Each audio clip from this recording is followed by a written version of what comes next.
So how much butter do you think that people should use?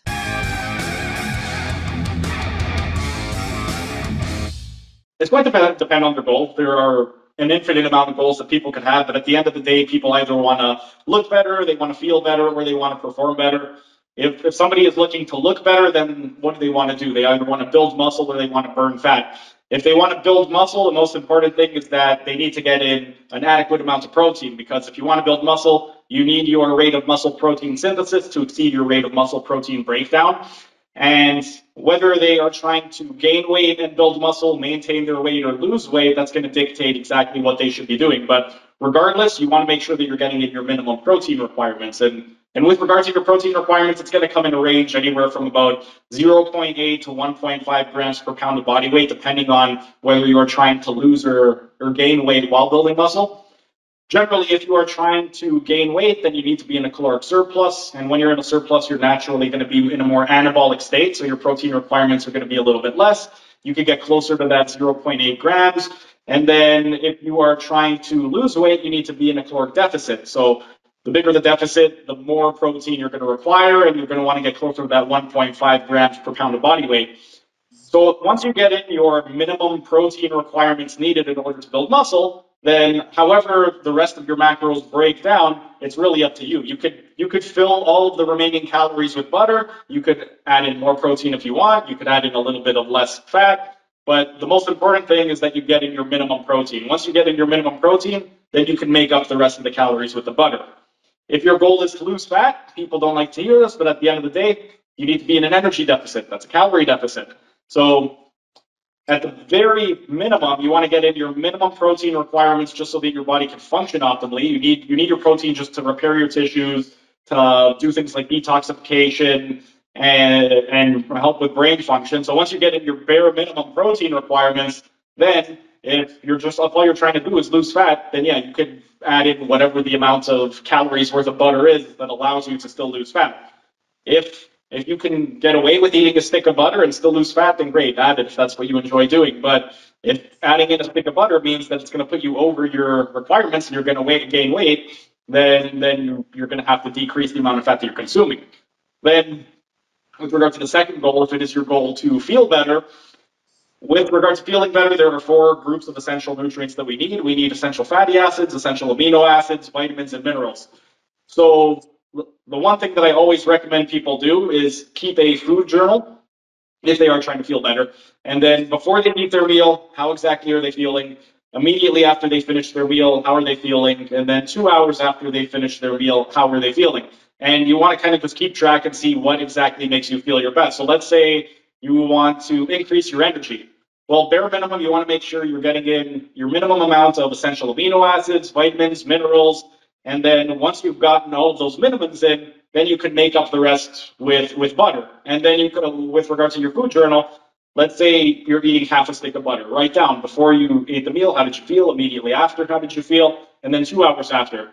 If you find that your energy or you're not quite as energetic as you would like to be, then maybe next time try 3/4 of a stick. If you feel better, mark that down. If you feel worse, mark that down.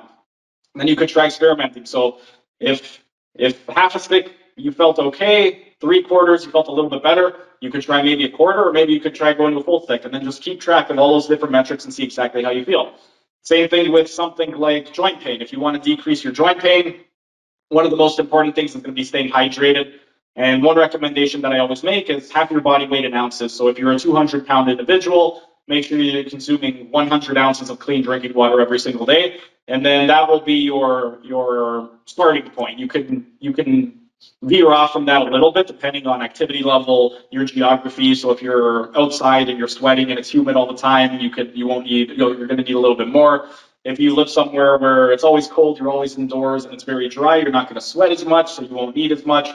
But that should be a baseline for what you should aim for.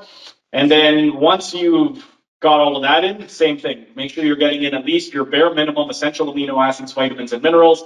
And then with regard to the butter, you could make up the difference and then see how you feel, keep track, and just write down before, immediately after, and 2 hours after, how did you feel?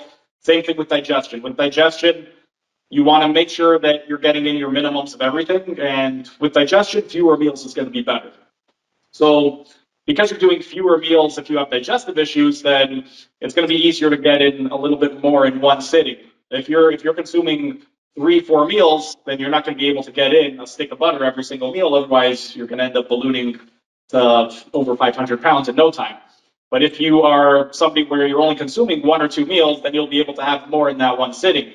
And going back to the whole butyric acid thing, the butter, it would help to improve the function of the intestinal wall. It'll help to just give you that good short chain fatty acid that's going to provide the colon cells with their energy.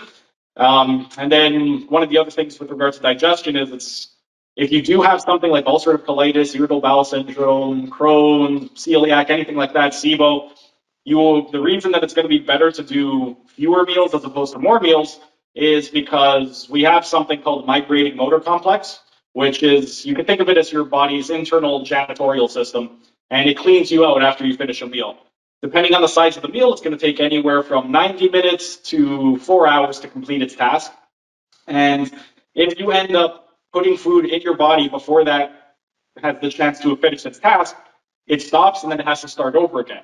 So during the first phase of the migrating motor complex, there's 4 phases. During the first phase, the food just kind of lightly sits there. During the second phase, it starts to churn a little bit. During the third phase, you get these hard peristaltic contractions and more churning just to help digest everything. And then during the last phase, it kind of just lightly churns and sits there again. So if you end up consuming too many meals too frequently, that process stops and then it just sits in your gut, ferments, and then it could cause things like acid reflux. It could cause a lot of gas. It could cause you to belch a lot. So that's one of the reasons why the fewer meals is going to be really beneficial for somebody that's trying to improve their digestion. And then with regard to the butter, again, the butyric acid in the butter is really good, but you also don't want to overdo it because if you consume too much butter, then you could get things like diarrhea. So you kind of want to keep that food log, write down exactly how much you're eating, and then see what that sweet spot is for you. Because if you're not consuming anything, you won't get the butyric acid. But then if you consume a pound of butter, you're going to get way too much, and you're going to get the runs after. So if your goal is to improve digestion, what exactly makes your digestive system feel the best? What makes you feel less irritated when you consume that amount?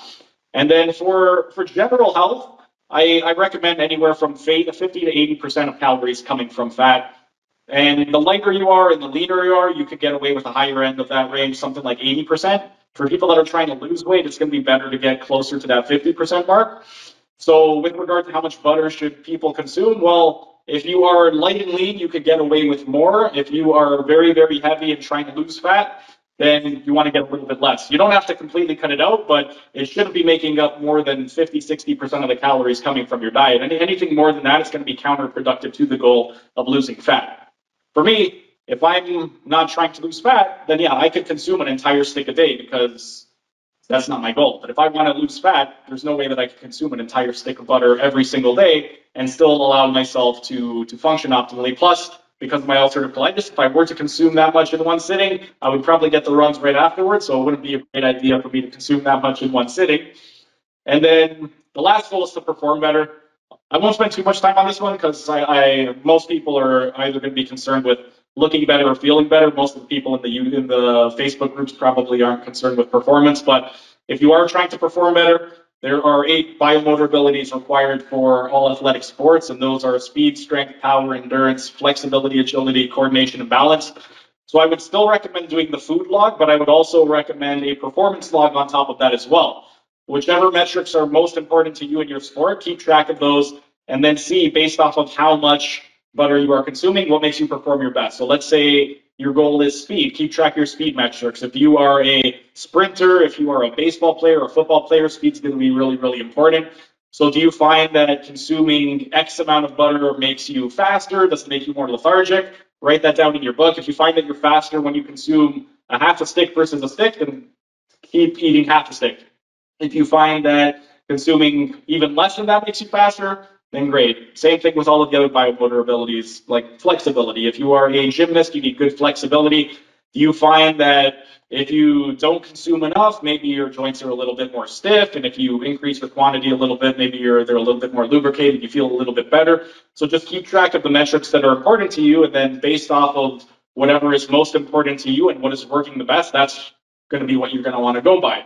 You shouldn't just blanket go by, okay, well, everybody gets one stick of butter because that's the recommendation for everybody. It makes no sense. It really should come down to what exactly your goal is. So if your goal is to look better, if you want to build muscle, get your minimum protein, then you can make up the difference with the butter. If your goal is to lose fat, get in your bare minimums and then make sure you're not going over your allowance. If your goal is to feel better, keep a food journal and keep track of all of the different areas that you want to feel better and see what makes you feel your best. And then if your goal is to perform better, keep a performance log and see how much you need to eat to perform at your best. Thanks for hanging around until the end of the video. If you enjoyed the video, be sure to like the video and comment down in the comment section, as it would really help out with the algorithm. And also share this video so we can help get this information out to as many people as possible. And also subscribe to the channel by clicking on the icon in the bottom right hand corner and hit the notification bell so you don't miss out on any of the videos. For those of you interested in health optimization, you can check out the video in the top right corner where I discuss the 6 foundation principles. And for those of you interested in optimizing your performance, then consider becoming a member. It's only $5 per month and you get a ton of perks, including exclusive access to this program design lecture series playlist above my head.